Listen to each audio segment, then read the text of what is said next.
welcome everybody. My name is Debbie from NDIS Property Australia. With me today is Larissa Furley, also from NDIS Property Australia, and we're joined by Frank Katenis, who is the developer's representative for the project we're talking about today in Footscray. So I'm just going to share my screen and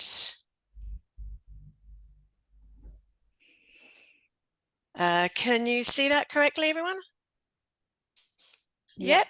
Fabulous. Okay. Now, we did advertise this project as the Buckley in Footscray. Since we did our marketing for the webinar, the developer actually has two projects in Footscray.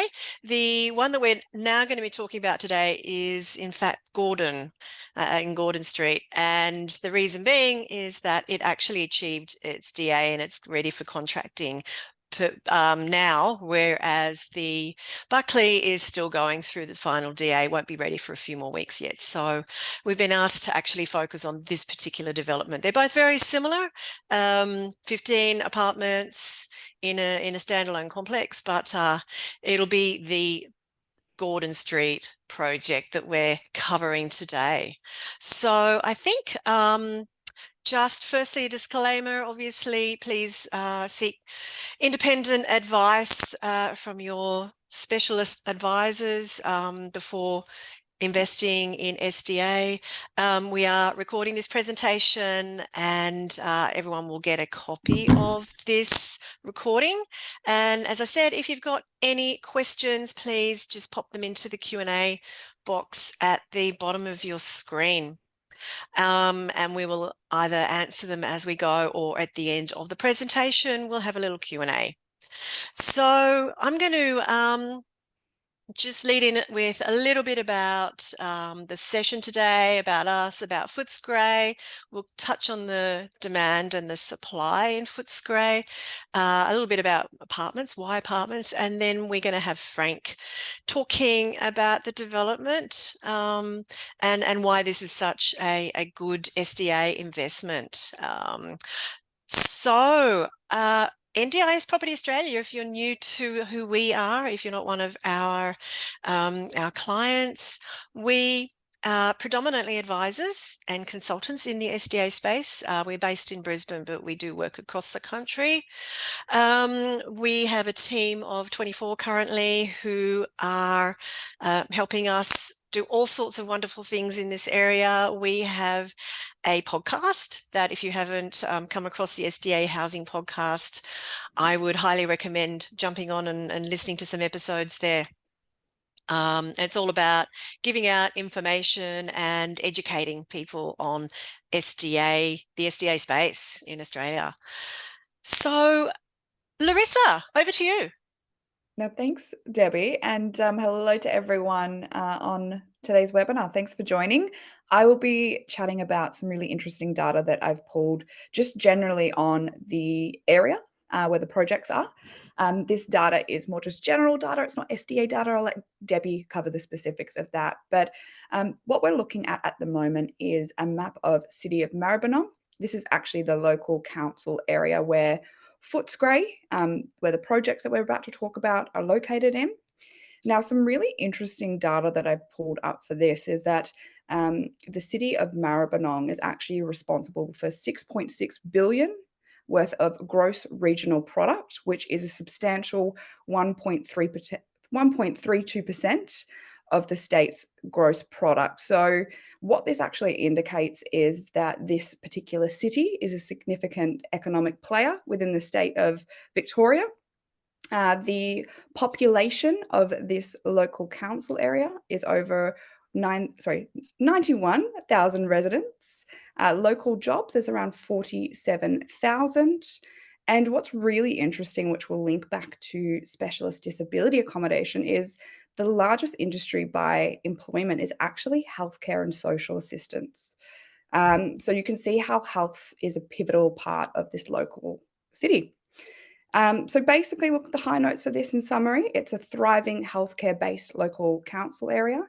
and the strong economic growth, which in theory will lead to potentially stronger growth for property. So that's why we like to touch on these data sets. So I'll go to the next slide, Debbie.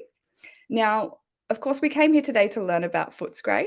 So we've pulled up some data just around the population and the demographic of this area.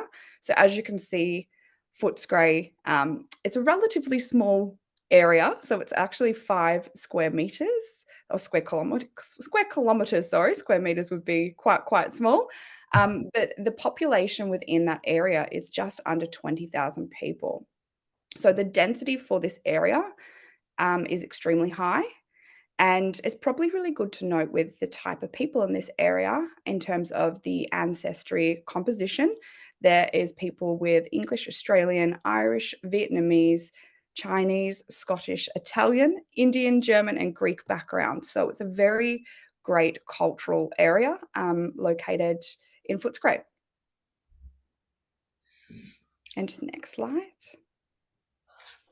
Now, what is around in Footscray? Now, I've just picked a couple of items. There is plenty more within the area of Footscray. But if you can sort of see the 2 house icons, that's approximately where the 2 projects are located. One on Gordon Street and the other, which is awaiting development approval on Buckley Street. As you can see, there is some train lines and some bus and some tram transport nearby. So it's a fairly connected area. Going to the east, so it's a little bit off this map, but you actually have Melbourne CBD just 18 minutes away, which is fairly a quick commute in comparison to other areas that are neighbouring. Going north as well, you have the Melbourne Airport, so that's only 26 minutes away. Down south, you have Williamstown's Beach, which is only 17 minutes away. And there's various other suburbs, such as Sunshine and Altona, to the west. So it's really in the heart of what we call an inner city suburb. And we'll probably just jump into the next slide because I'd love to talk about why I personally love Footscray for SDA. And these are essentially just four key items that I find that make this really a fantastic area. One being that it has the Footscray Community Arts Centre, and they actually run a really great program that attracts people from other suburbs called Art Life. The Art Life program is basically for people with disabilities who have an interest in art and creativity. So once again, Footscray, you've got a tick there from our team. And the other reason that we love Footscray's locality as well is it's not just an inner city suburb, which is a concrete jungle. There's multiple parks, Footscray River around. So there's plenty of greenery to enjoy for well-being and peace of mind. And obviously what's really key is there's two hospitals. So one being Western Health Hospital, which is complete. And then there's also an upcoming development, which is a $1 billion hospital, which will be open in 2025. Now, I might even ask, because Frank and I were chatting about this before, I might even ask Frank just to give a few words just specifically on that hospital, if you don't mind. Yeah, sure. Yeah, thanks, Larissa. The hospital is actually the largest health infrastructure development in Victoria's history. So it's why we actually earmarked the area prior to embarking on, to buying the actual land. When we look for identifiers and we obviously look for demand, and with the assistance of NDIS Property Australia, when we chat to them about where the demand is, where the future demand will be, we also like to have things like good connectivity, as you mentioned, close proximity to all the amenities, and also healthcare, obviously. And if we have the biggest health infrastructure project there, chances are we already do have Western Health Hospital, so we're going to be basically in the centre of 2 massive hospitals, which will obviously filter through down to the accommodation space as well.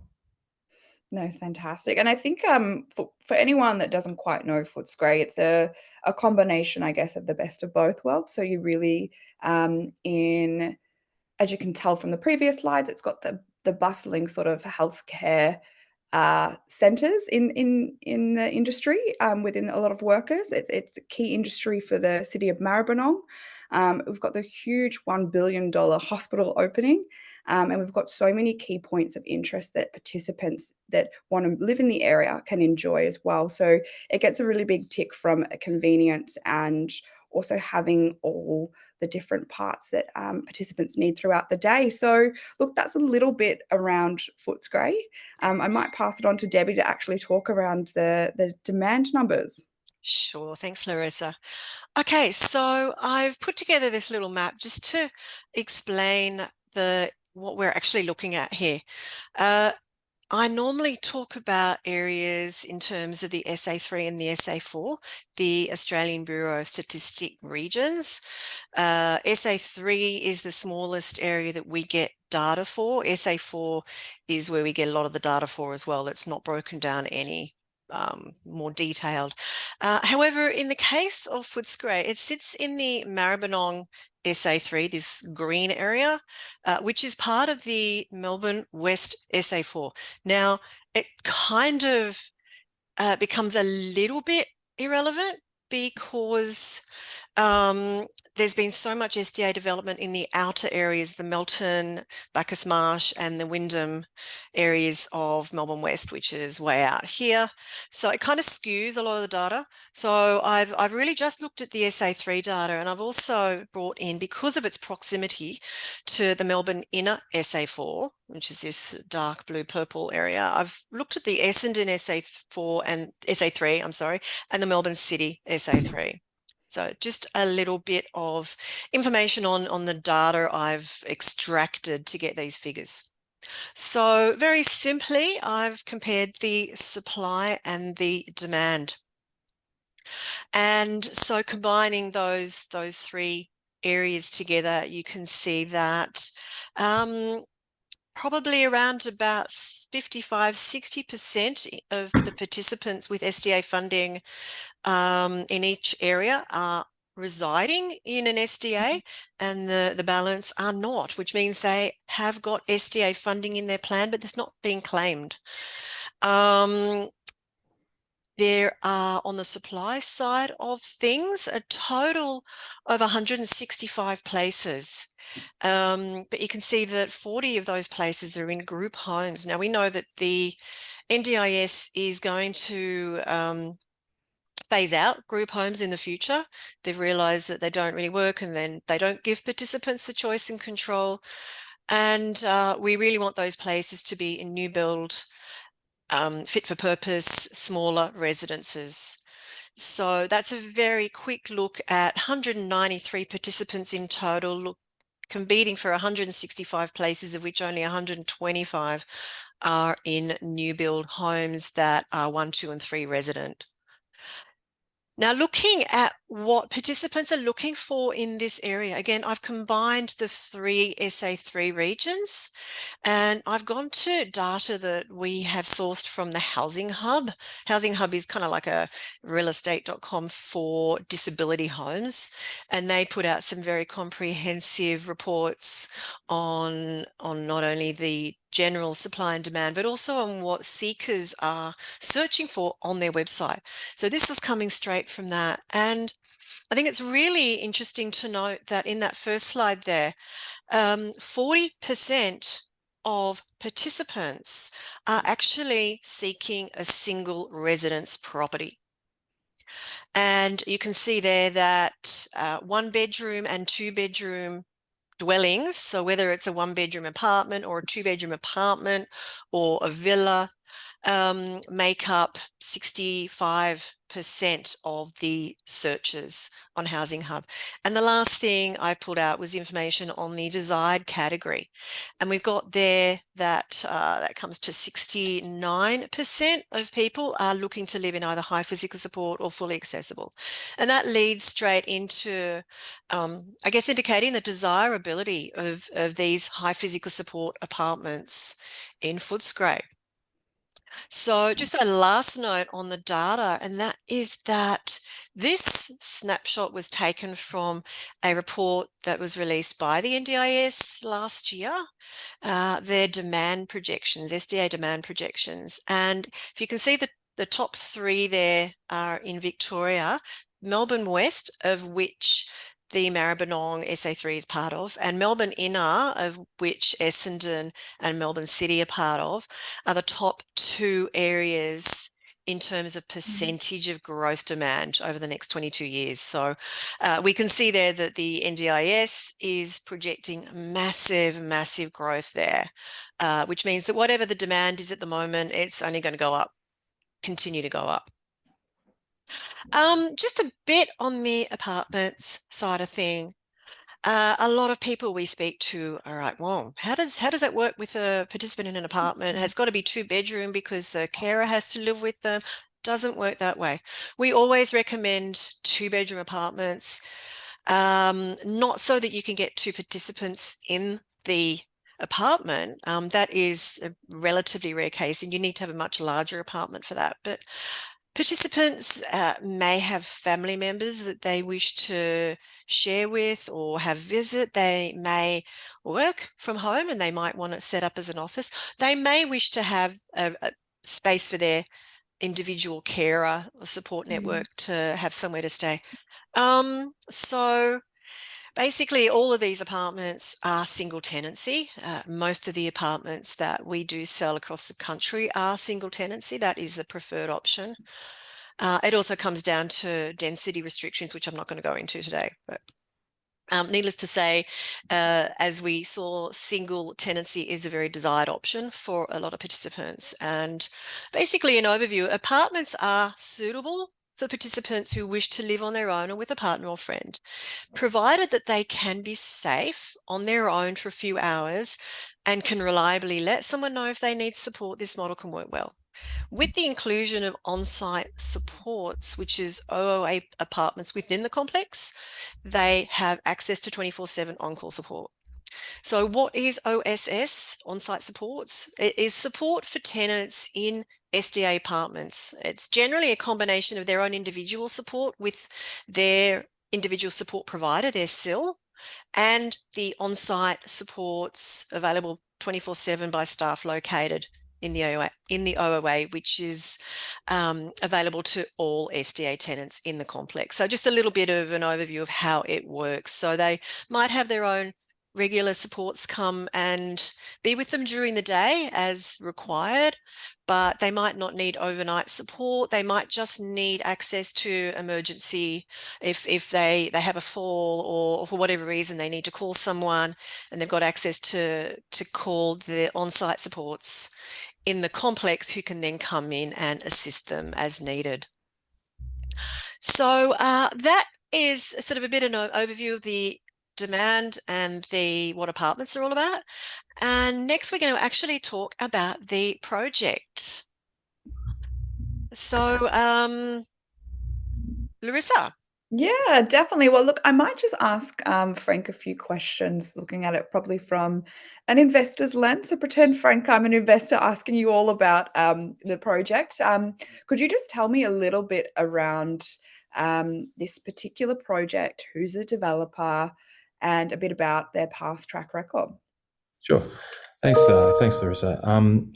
So when we seek to look whereabouts we're going to, where we're going to put our project effectively. So we look at the numbers. We looked at the numbers with NDIS Property Australia about the demand, as you saw that slide, and we also, off the back of the 2 hospitals, the 2 major hospitals there in Footscray and the demand there.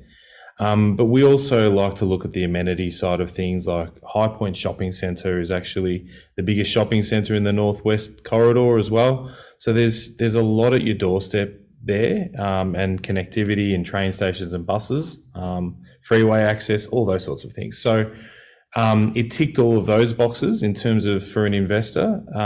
What we also like to do is that in a lot of SDA apartment buildings, you'll find that they don't have 1 car space per dwelling. So we made sure that we have 1 car space per dwelling here as well.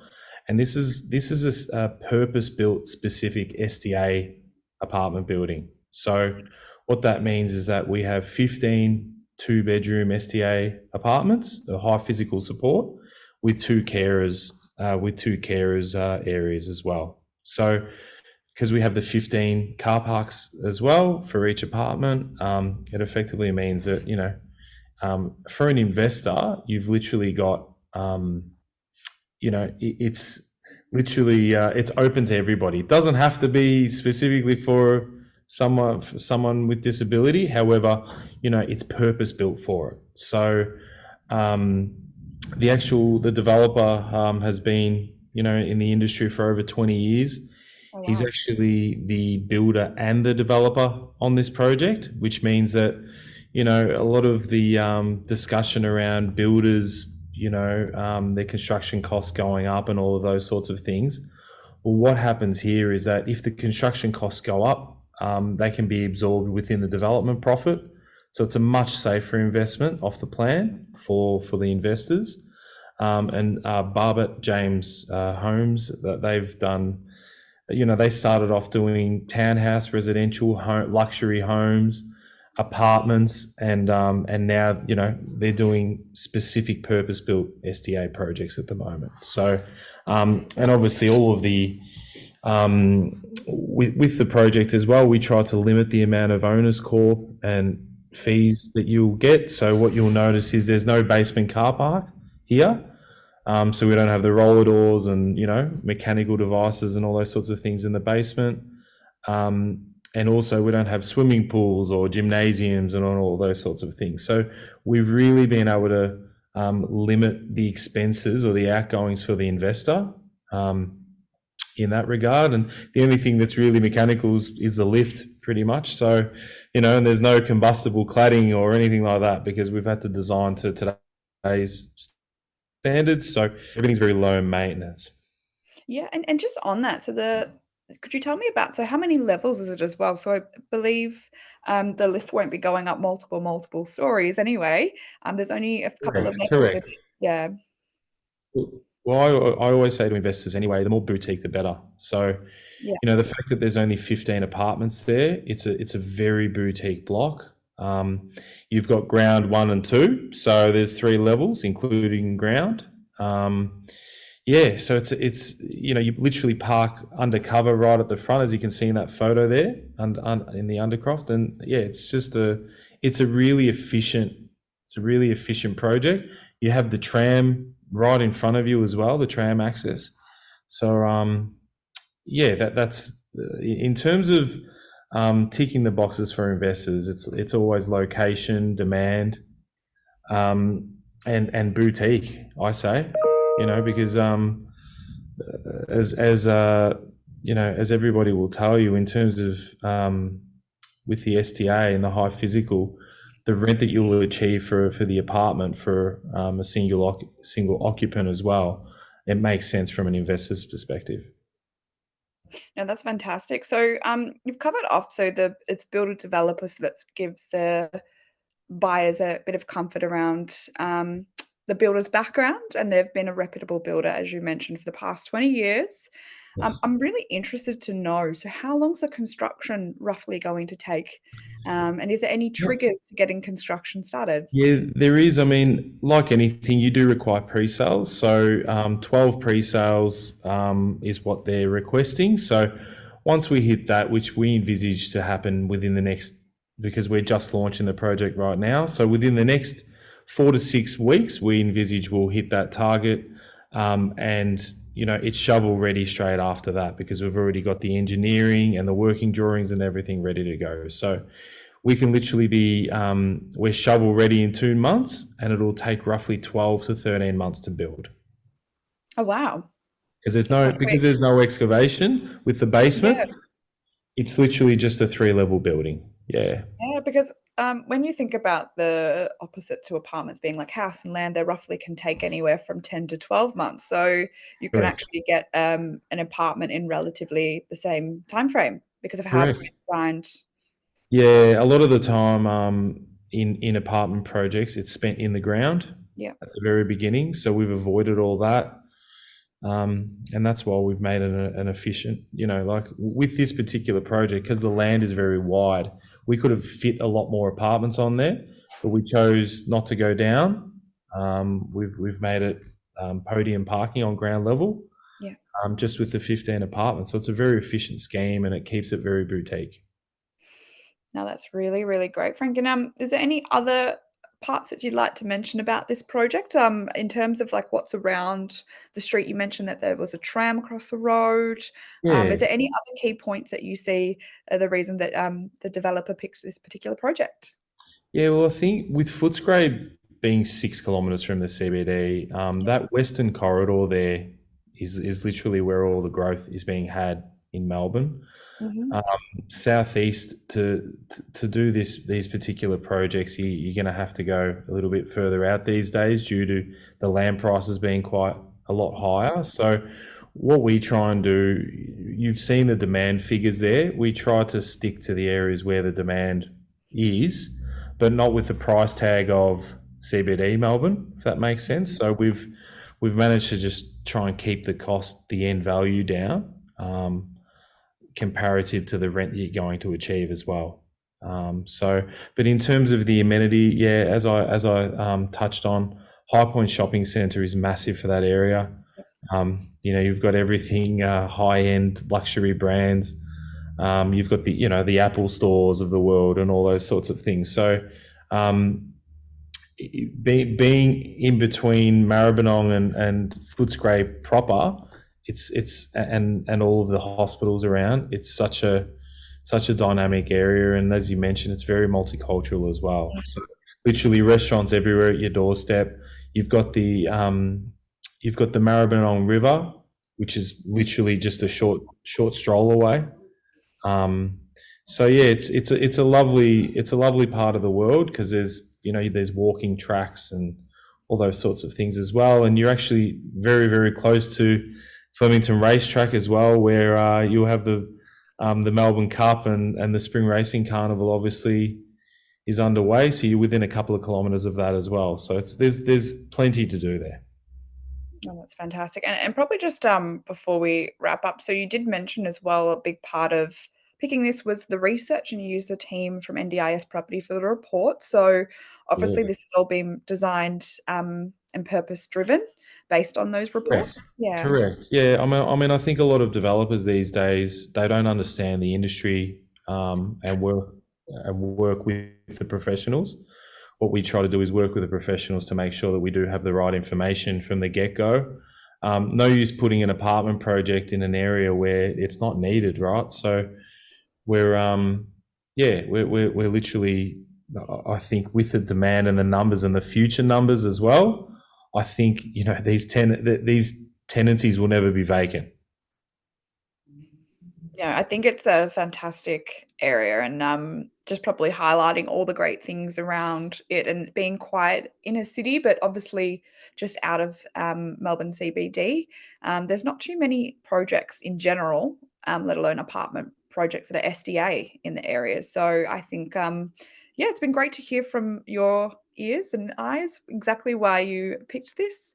And yeah, I guess if there's any questions on this, we can definitely get some questions maybe from people in the audience at the moment. And then if we don't, we can continue moving on to the next steps and who this is suitable for. Absolutely.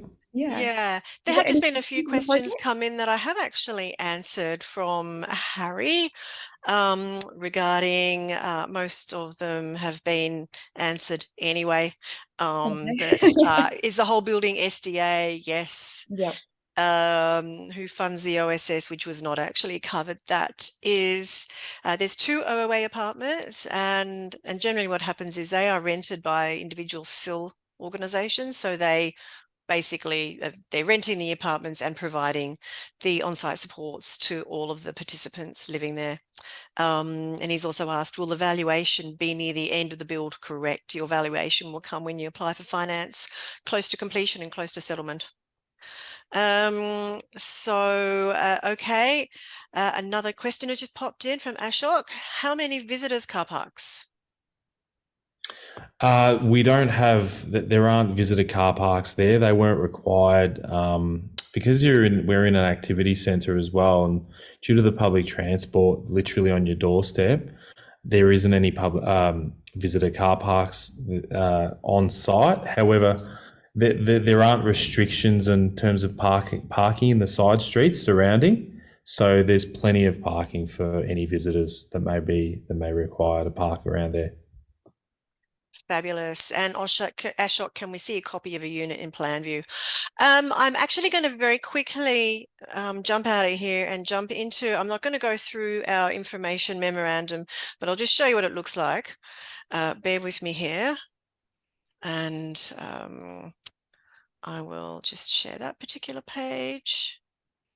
Okay, so we have a 27-page document with all the information that you would want to know about this particular project in Gordon Street. It goes through all of the plans, each individual plan for each unit, the prices, the projected returns. Now, if you do want to get more information on this, then please do reach out to us, to either Larissa, myself, or one of the other members of our team who'll be able to send you that IM and go through the details in it and explain it to you a bit clearer. So just go back into our other presentation and we'll finish off there. Okay, so I think we've covered what the project's about. And Larissa, if you just want to finish up with your last notes here. Yeah, so if you're sitting there and you're wondering, there's probably a mix of people sitting in the audience today or rewatching this. So where we see the suitability of this project, it is self-managed super fund friendly, obviously being one part. So it is a good fit for that type of purchaser, maybe looking to put 10% down today and the remainder on settlement when it's complete in about 18 months, it seems like it'll be approximately them. It's also probably good for someone, the type of purchaser that maybe has already bought specialist disability accommodation and understands how compelling this particular project is. It's got everything you could imagine and ever want for a participant, including obviously the medical centres, the shopping centres, the greenery and everything else. And it's strategically located right next to Melbourne CBD pretty much. So we see this as a good diversification for investors. And then another key category that we probably see investors, this is a good potential project for them, is maybe they're not quite ready financially yet. So they might just want to utilize the fact that the project has roughly a 12 to 13 month construction time from when the pre-sales are hit. And essentially they want to put 10% down and they want to utilize that time to save up or get ready financially as well. So those are kind of the suitability probably types that we see potentially purchasing this project, and we'd be happy to sort of walk you through if this is suitable for you. Like Debbie said, if you have any questions or you want to get a formal review of the IM, feel free to reach out to myself or Debbie and the team.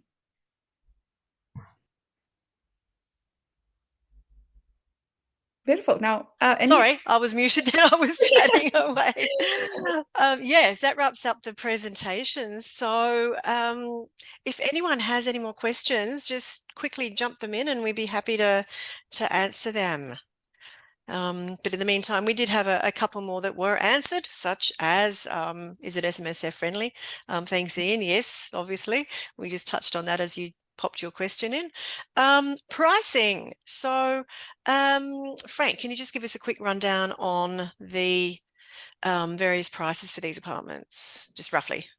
Yeah, I mean, roughly, give or take, there, when you include balcony and things like that, they probably range around the $10,000 a square metre, which if you have a look at anything now, any project that's coming on that's brand new, there's no land plus construction that you can make work at less than that amount these days, especially for a boutique block. So yeah, we're literally we're at the construction cost. But all I'll say is with SCA, it's not as easy to compare apples with apples in terms of sizes, because, like, let's just say you looked at a 2-bedroom in Footscray, the general 2-bedroom will be around 70 square meters. It's not going to be 90 square meters of living.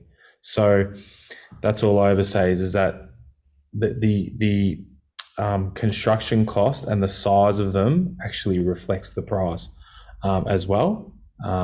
Because, as I said, when you really go oversized, that's sort of what happens there. But it allows you to actually rent them out for the higher amount as well. Yeah, and I'm just looking at the actual price list we've got here, which is available in the IM. And the size of these apartments ranges from, this is including the externals, 92 square meters up to 158 square meters.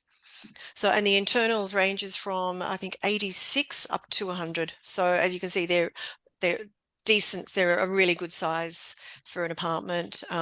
Prices range from $935 to just under $1 million for all of these apartments. Funding levels for participants. Basically, they're built to high physical support, but that does mean that somebody who's funded for fully accessible SDA and improved livability SDA can also reside in these apartments. Yes, the funding levels will change based on what they've got in their plan. But just as an example, from the single bedroom, single resident IL funding, which is on the lower end, the total income on that is $103,000 per annum. If someone's got funding for 2-bedroom, 1 resident at the high physical support level, it's $117,000 per annum. So if someone's coming to you with apartment funding, that's what the range will be that you would receive as an income before any expenses. Of course, the other factors that might affect that will be if they have funding other than for an apartment, which will likely drop that a little bit. So, but as we always tell people, if you are the owner, you have the right to accept or reject any application by a tenant.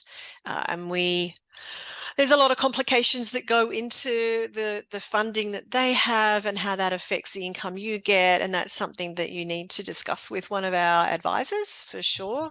But yeah, so it's a good income on these properties with your net yields up around the 8.5 to 9.5 potential range in general.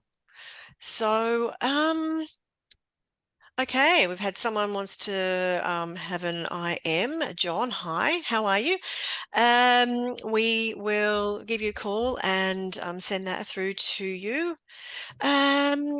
Are there any other questions or any more thoughts that you'd like to leave us with, Larissa or Frank? I might ask a question that investors should be asking. Yeah, Okay. absolutely. Just a theoretical one. So, Debbie, who can the OSS rooms be available to purchase? Yes, they can. The on-site support or the OOA rooms are available to purchase. $435,000. They're much smaller internals because it is literally an office for the staff who'll be working there. If you were the owner of these apartments, you would receive a rent from the SIL provider who is renting it from you. So like a regular apartment. So yeah. Fantastic. No, I know it was just the one question that didn't come up. So thank you, Debbie. No problem at all. Okay, well, this was a short and sweet one. I don't think we've got any more questions coming through. So thank you very much, everybody, for joining us today. And yeah, thanks very much to Frank for joining us to tell us a bit about this fantastic development that we now have for sale. And as mentioned, yeah, if anyone has any questions, reach out to one of the team if you're already in contact with us, or give us a call on 1300 254 397, or you can email us at info@ndis.property, and we'd love to speak to you about this and whether this is something for you to consider. So yeah, thanks guys for joining us today. Thanks, Debbie. Been Yeah, great. really appreciate it. Thanks, Larissa, and thanks everyone for Okay, bye. See you later, guys. Bye.